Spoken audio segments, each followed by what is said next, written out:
Coming up next is Melissa Madian, founder and chief fabulous officer at TMM Enablement Services. She was one of the first people to pioneer the sales enablement role and has spent the past 25 years perfecting the sales experience for revenue generating teams. She's author of Enabler, I Hardly Know Her. Melissa was also one of LinkedIn's 15 top sales influencers to follow in 2020 and ranked 10th in the 35 plus most influential women leading B2B marketing technology. Meet Melissa. Melissa, welcome to the show. I'm delighted to have you join me from Canada. I've been looking forward to our chat. And before we dive in, tell the 5.5 people who don't know you something about yourself so they know and they get the context of who I'm talking to.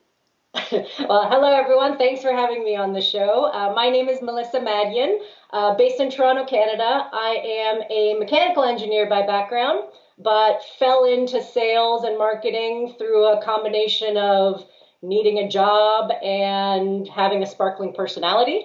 I've been in sales, I've been in marketing, I've done post-sales implementation work, and now I run my own sales enablement, sales experience consulting business. Wonderful. You also wrote a book. I also wrote a book, yes, about sales, the sales experience. And you also wrote another book for children. Yes, and I also wrote a children's book. The sales enablement book is called Enabler, I Hardly Know Her, How to Make the Sales Experience Not Suck. And the children's book is called It Came from the Science Lab, because I want kids to know that it's okay to be different and it's okay to think that science and math is cool.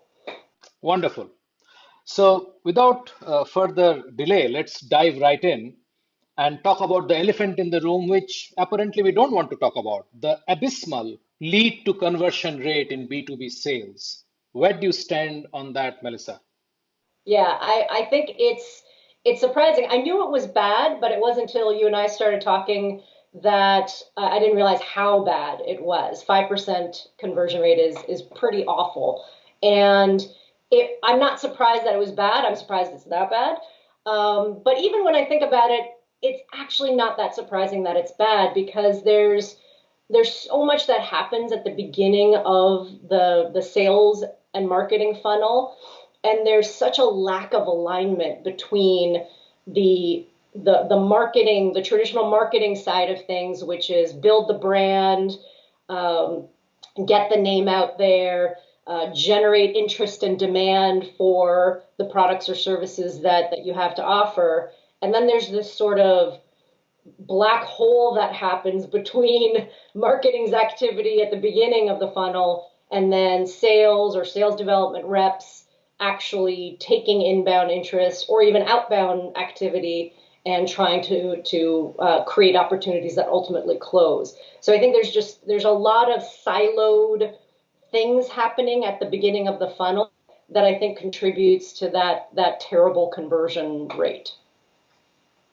Well, I think you started answering the next question that I have, which is what got us here?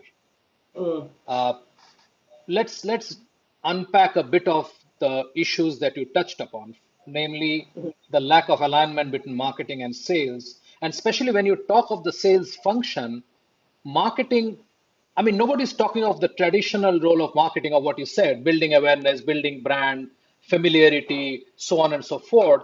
In B2B sales, it's that quick generation of lead, which is dictated by targets, and nobody knows how those quotas or how those targets are set. People come up with a number and say, okay, go. So let's start sort of unpacking from there. Yeah. There's a lot to unpack. So I'll start with how I think we got to here, which is before the internet. So when I was, between my first and second year university, I got a sales job, and it was what we would call now a sales development rep job, an inside sales job, somebody who's there to cold call people and get leads. At that time, marketing was very, you build the brand and you run commercials and you create billboards and you build like data sheets. And it was sales's responsibility to go out there, cold call, generate demand, create leads, and then convert those leads to close. Then the internet happened, and now the target market can go and do all the research they need to do on their own. And and I think what happened was marketing and sales didn't quite realize the impact of the funnel, or the impact that would have on the funnel. And when you've got marketing still doing their thing and sales still doing their thing, but there's no bridge between those two, plus you're not actually paying attention to how your target market is consuming content and doing their thing, then you've got this massive gap. And I think that's what's contributing to this terrible lead conversion, which is you've still got people operating like they did back when I was in university, which was a very long time ago. We won't talk about how long, but a very long time ago. And if you don't change, then that gap is going to get bigger and bigger, because you're not actually addressing the root cause of the problem, which is you're operating the same as you did, 30 years ago, and that's just not going to cut it anymore. So true. So there are so many things that you mentioned. Uh, by definition, the funnel itself is a problem, according to me. Hmm.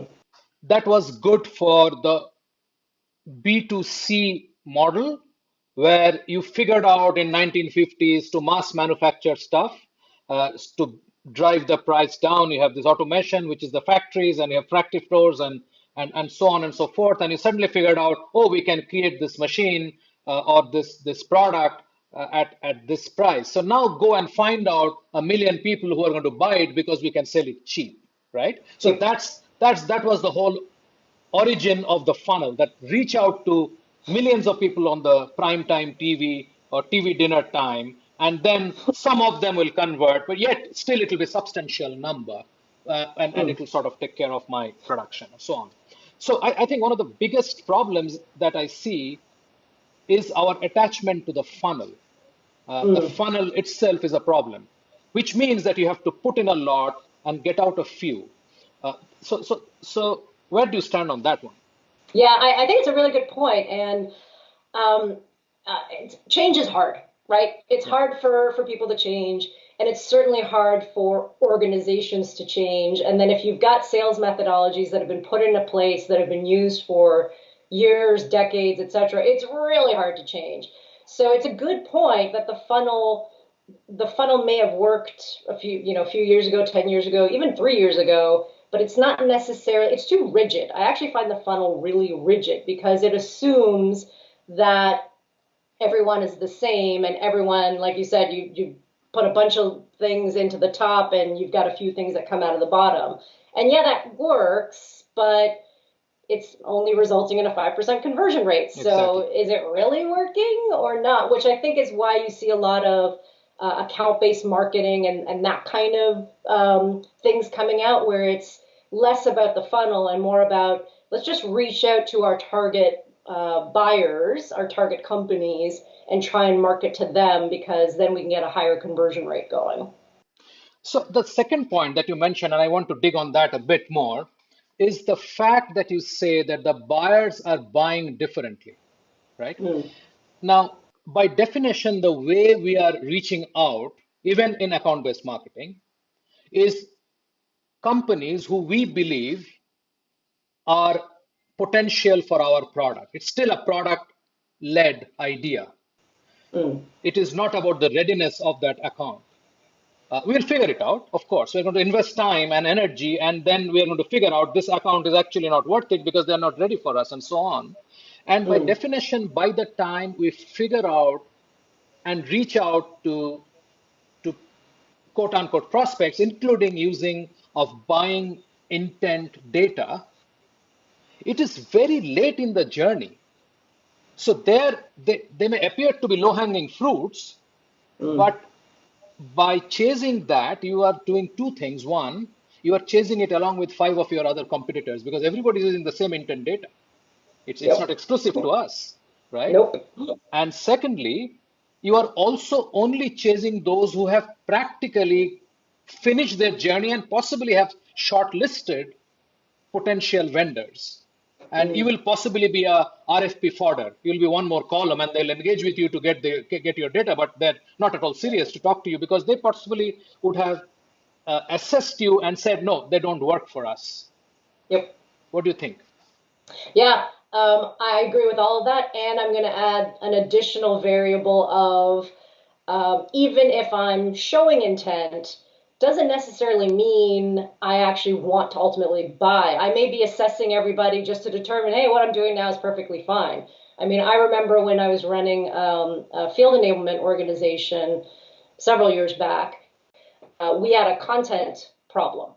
So I went out and actually engaged with content management vendors, went through the entire sales process, shortlisted everybody, went through the negotiation, then ultimately decided to not do anything at all because I'm like, what we're doing now is fine. It's not killing us, and yeah, all these vendors are good. I'll think about them down the line. It's, we can hobble along with what we're doing now. I have so many other priorities that I have to deal with.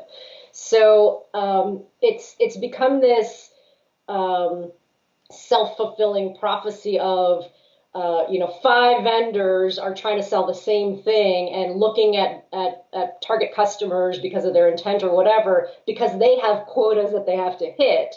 But the buyers are like, do I really need this? Maybe, but I could also sort of just get by with what I'm doing now.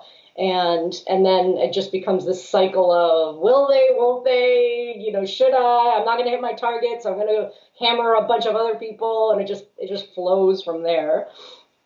Which I actually talk about it a little bit in the book, where companies, especially venture-backed companies, are given aggressive targets to hit, so they just go out there and try and hit everybody that looks like somebody who could potentially want to buy, and that sort of spray and pray approach just doesn't work anymore because the audience is getting fatigued. Like, your audience is really getting fatigued with, do I have another vendor trying to reach out to me in some kitschy way, either by video or whatever, to try and get me to buy stuff when I'm not ready to buy, or I don't even know if I want to bother because I've got these other priorities that I have to deal with.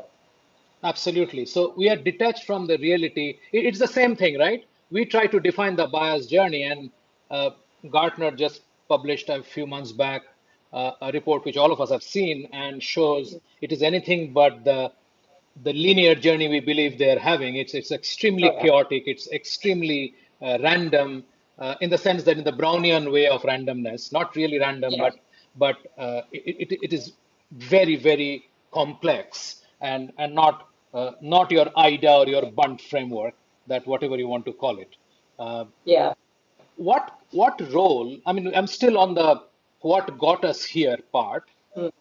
What role do you think our sales leadership, uh, target fixing, uh, and similar issues, the way we compensate, for example, sales is the only organization inside a company which gets incentivized for achieving what they're supposed to do anyway.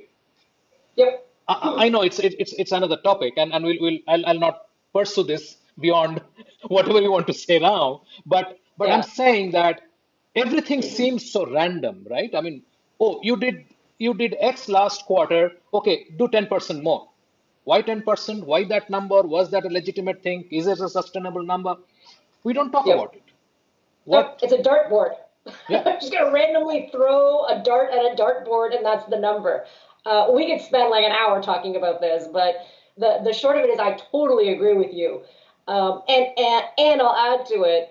So sales is the organization that's incentivized on the job they have to do, and like 50% of them don't even do the job, right? When you think exactly. about, sales organizations, you don't have 100% of your sellers hitting quota 100% of the time. If you're a really good sales organization, maybe you have like 45% of your sellers hitting quota, Yes. 35% of the time. I mean, I don't know the exact numbers, but the numbers are kind of like that, which is crazy because if you think about applying that same logic to a development team. So if you have a Hmm. development team building software, if only 45% of them were actually hitting their targets, 35% of the time, you would never have software that worked. Like your software would be Absolutely. buggy all of the, I mean, it would be great, or you'd never actually get releases out the door. For some reason, sales falls into this weird bubble of it's okay if they don't all make their quota all of the time, as long as we have some people making quota a good percentage of the time, and that seems to sustain the business. And then quotas get raised and raised and raised, and so it's like this weird microcosm of randomness that happens in an organization that's also one of the highest paid parts of your business. So it's like, how did we get to here? How did this happen? This makes no sense.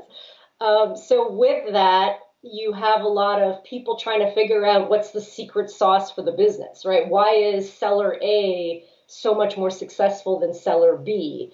And is it a combination of this, if it's territory based, so is it sellers A's territory? Is it that seller A just does things better? They have better skills. What is it that makes that one, seller A so much better than seller B? And one of the things that enablement can do is actually assess what's going on and how do you make things better for seller B, or is seller B just not the right fit for the organization, and let's try and model more people after seller A. So one of the things that I encourage my clients to do in enablement is try and assess what's going on in your business and see, do you even need that many salespeople, or can you actually get your job done with fewer salespeople doing better things. We literally spent an hour talking about it, which is totally not the topic we're talking about. But Yeah, but just to stay on that for a little bit, my question to you is you talk to literally hundreds of sales leaders, right?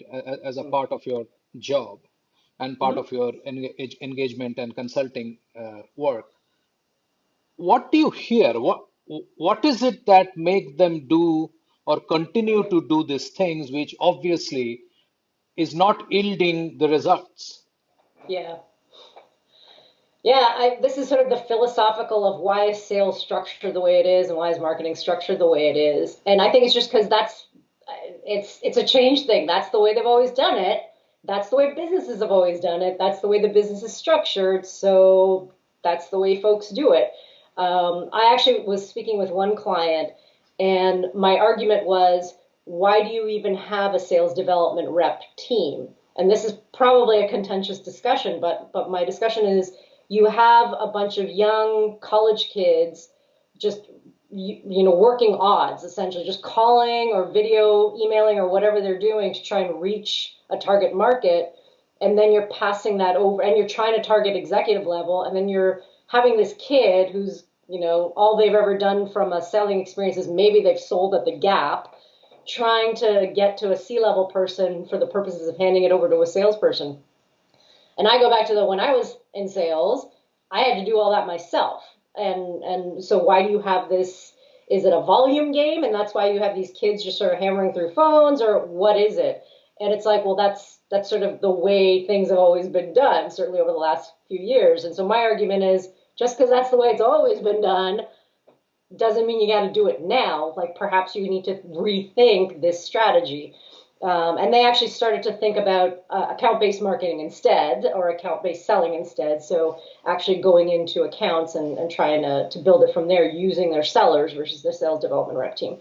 Um, I think part of it is it's the way we've always done it. So that's the way we got to do it. So I try to challenge my clients on, is this really a sustainable model moving forward, or do you need to rethink? Or if this is the right model for the business, are you actually empowering your revenue generating functions all the way throughout so that they're having, excuse me, good conversations and valuable conversations with your target buyer? So even if they don't buy from you now, they remember, oh, I had this really good conversation with this person. When I do have a need, I'll come back to them. Right. It's strange, right? That I do believe I talk to a lot of sales people as well, and I sincerely believe they're one of the brightest lot. Yet we are happy reading about the blockbuster and Netflix story. We are we are happy reading about how Craigslist did in the publishing business, but we believe it's not going to happen to us. Yeah. That's strange. Yeah, it's that change is hard. Like humans are just there. It's tough to think differently about something that has been going on for a while. It's like this is a tried and tested model, so I'm just going to implement the tried and tested model. Problem is, the model doesn't adjust to change. Just like we haven't adjusted our marketing and sales alignment Yeah. to the way the buyer buys, we're not changing our selling model to just the new way of things occurring. Change is Right. hard. Right. I mean, my only question still remains is, and possibly it goes back to other areas of human nature. It's like I was discussing with someone, I think we all know that we have to exercise well and eat right, but we don't. Why do we do that? It's a good question. I Yeah. think it'll sort of land up somewhere there if we try to answer this, dig it anymore. Uh, Because it's hard to change the way we're doing things. And yeah, you get endorphins when you eat a donut. yeah, I You don't know, get I endorphins know. when you eat a carrot. Yeah, yeah, yeah. So Melissa, how do we fix this? How do we fix this 5% problem? Yeah. I think one of the biggest ways we can fix it is marketing and sales need to be aligned. So whatever's happening with marketing, and I see this a lot with clients, marketing has certain messaging that they use and it's not translated to what sales is using. So from a buyer's experience, from a consumer's experience, I see stuff happening, on their website or in their media, and then I hear a different thing coming out of a seller's mouth when I engage with them, and I think this is disjointed. Are these two even part of the same organization? And then if I do become a customer, I might hear an entirely different thing on the post sales side. So just breaking these silos down in these organizations, and it still shocks me now in 2021 that we still have these siloed organizations that all serve the needs of the target customer, the target buyer, that don't actually talk to each other or think about the thing in one sort of continuous customer life cycle. So even if just the organizations come together and talk about what is the customer experience, what's the customer life cycle we want to have in our organization, and how are each of the functions that are serving the customer at each of those stages of the life cycle, what are they saying, what are they doing, how do we empower them? I think that would have a big impact on these conversion rates, because then at least the consumer goes, oh, okay, I'm hearing the same thing, and it's interesting to me. Let me continue this conversation with this organization. Right. So aligning the messaging between marketing and sales. Yeah, That's a great point. What else? What else? I mean, the yeah, is for example the target the sales is trying to sell to. I mean, that's one of the typical discussions, right? That we are getting junk leads. yeah, That's one side. The other side is they're not following up quick enough, right? It was fine when we gave it to them, but they're sitting on it for 10 days, and obviously that person has gone and he's doing something else or she's doing something else and so on. yeah. So what do you see we can fix there? Yeah. I think because one of the things that I hear on the sales side when marketing complains about, well, they're not following up on all these great leads. On the sales side, I hear, well, these aren't great leads. these aren't leads that I want to pursue. And then when you further unpack that, they sort of fall into two camps. Either the rep didn't know what to do with the lead, so they weren't empowered. Either the process wasn't communicated clearly to them, or their steps, their order of operations wasn't clearly communicated, so they just didn't know what to do with those leads. Or the what marketing thinks is a good lead isn't actually, sales just goes, well, those are not good leads. Like for these, 5 reasons, this isn't a good lead. And so that's what a good lead isn't communicated up to marketing. So again, you got to get the two groups in the same room to actually hash out, okay, what's marketing's definition of a lead, what's sales' definition of a lead, and let's actually come together and determine if these two definitions are aligned, and then what is the order of operations? What's the statement of work between these two organizations that says, okay, yeah, I'm going to pass this over to you, and here's what you have to do, sales. And if it works, then you convert that over to an opportunity. And if it doesn't work, you got to tell marketing why, so that adjustments can be made. And just like any process, it has to be a continuous cycle of review, improvement, adjustment, because things change over the course of time. So the two organizations have to work together and adjust accordingly. I have two quick questions as a follow-up to this. One is, what role is CRM playing there? Because CRM is supposed to solve a lot of these problems. Mm, So what's going on there with CRM tools? And the yeah, second thing is, what you're saying, I think a 10-year-old will understand that there has to be commonality of purpose and goals. What is so difficult about ensuring that marketing and sales are part of the same continuum and not two separate two separate bands playing to their own tunes? yeah. What is so complicated there?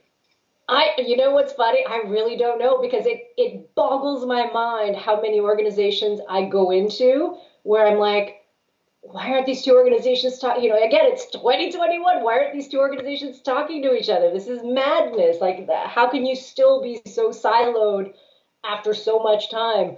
And I think it's just part of it is company structure.